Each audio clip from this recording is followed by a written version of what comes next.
Hello and welcome back to Bridging Beings. I'm Evie, and today we have a check-in reading, which means we're not starting from scratch with a new animal and human partner.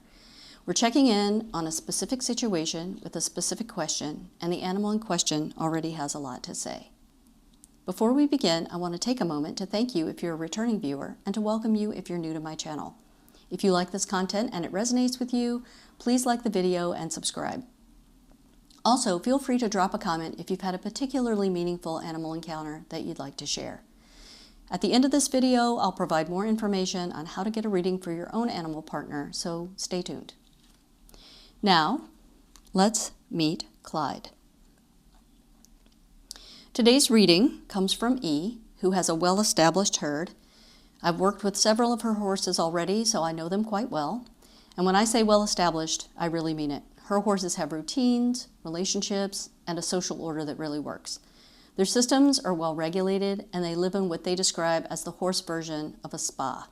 They found their rhythm, and E works hard to maintain the environment and the atmosphere they live in. She's a superb human partner. So when the possibility of a new addition to the herd came up, E didn't exactly leap at it. She wanted to give it a little more thought, because she's been through the scenario before, bringing a new horse whose personality or habits disrupted the whole dynamic, and then she had to watch the fallout ripple through the herd for weeks, sometimes longer. This time she wanted to ask first. So the horse in question is Clyde here, a former police horse, big, experienced, and by all accounts, steady. But E had questions. Would he mesh with her existing horses? Would he honor the order that's already in place? And there's specific concern around a fence because Clyde is physically powerful. He's a Clydesdale after all. And E wanted to understand how he relates to that power. So she asked me to connect to him, and of course I did. The first thing I got from Clyde was a sense of stillness and being very grounded.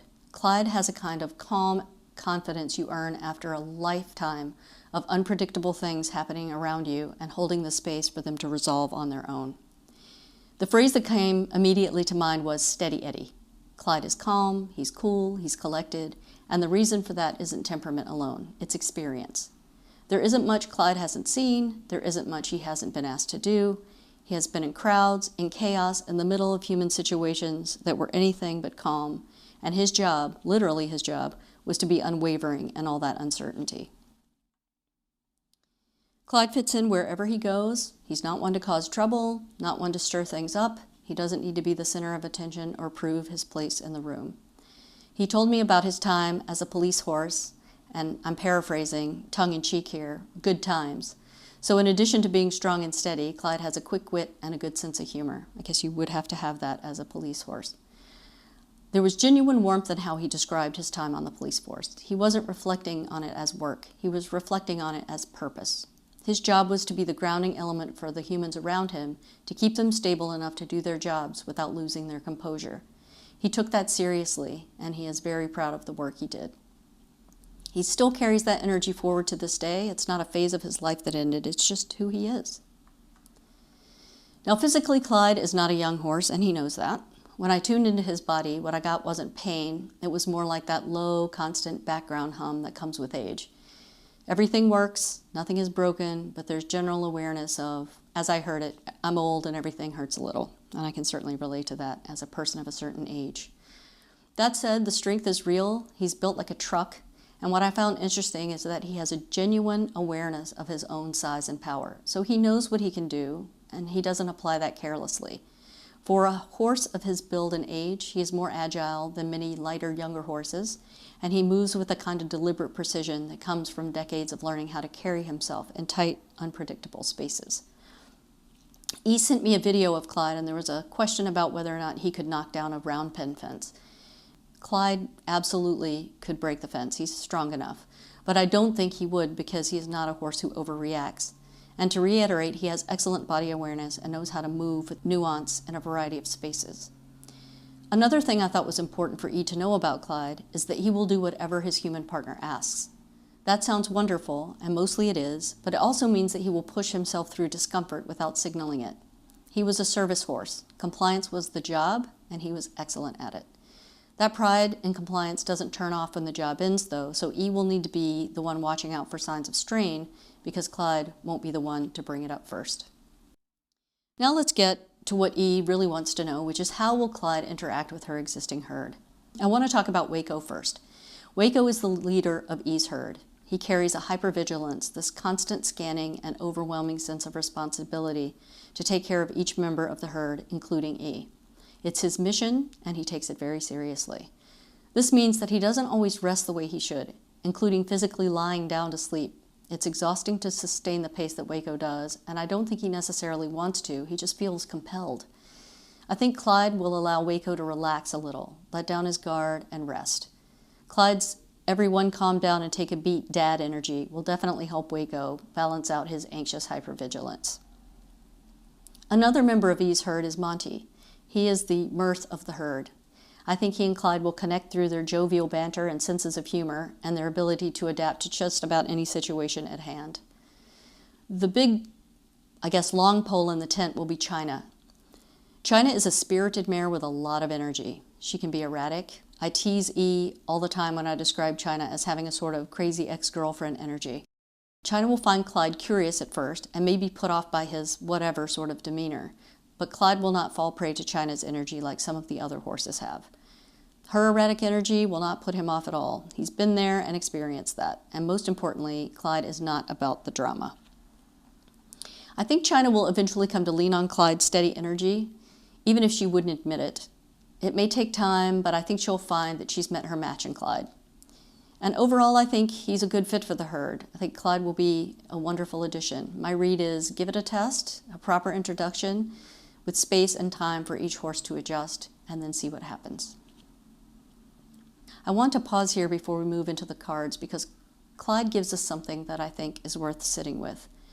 There's a kind of being in the world where the entire life of that being is oriented around service, around showing up steady so that others can fall apart a little, around absorbing chaos in the room so that people around you don't have to.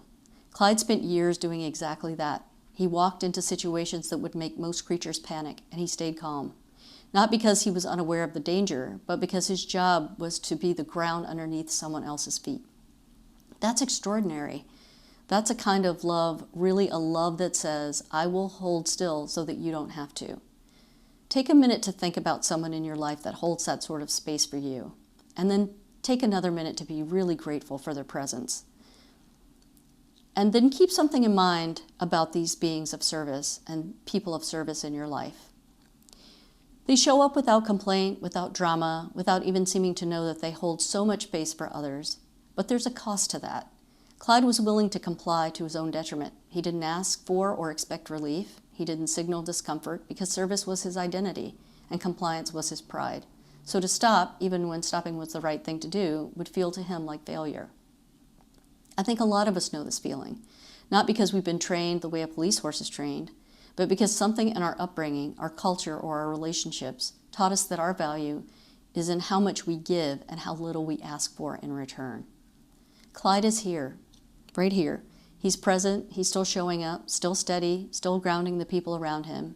And what he needs, but would never ask for, is for someone to watch out for him and have his back, to pay attention without being told, and to offer care before it becomes necessary. That's what E is prepared to do. She's been doing it for years, decades, for her own herd. So, Clyde, if you join the herd, you will be well taken care of. So if we take one thing from our reading with Clyde today, let it be this. The steadiest beings in your life, the ones who show up without complaint, who ground you, who hold the space, they have needs too. They just may not know how to say so. So pay attention, offer care before it's asked for, and if you're that person for others, allow that care to be delivered.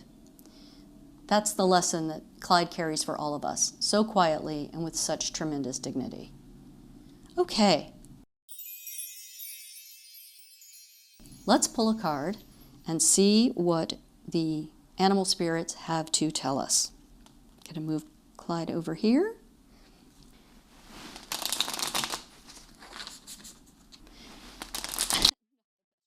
Give it another round here. Oh, that was a good one. Okay, let's see who pops out. We have the earthworm. I don't think I've ever gotten the earthworm before in any reading. And the lion. Ooh, definitely have gotten the lion before.